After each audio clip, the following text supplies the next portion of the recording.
Саламатсыздарбы, урматтуу Кадам Жай Сити каналынын көрүүчүлөрү. Саламатсыздарбы. Бүгүн биз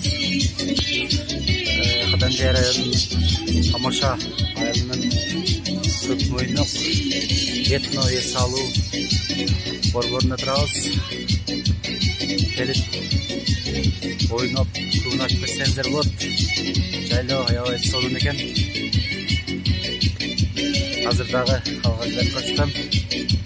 Кеп көрүп ойноп бериңиздер.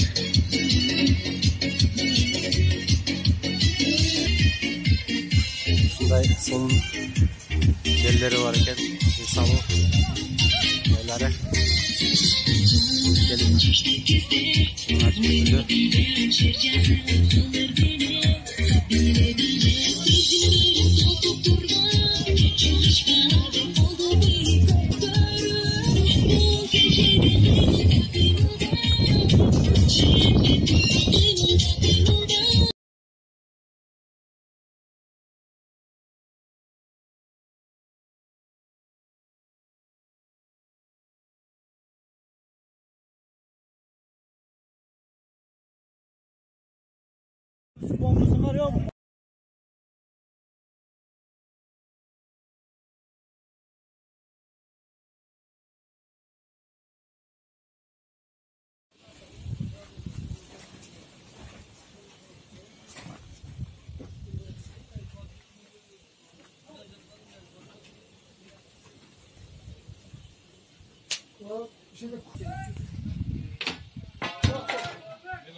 Бул эке оокатты баштап бердиңизби?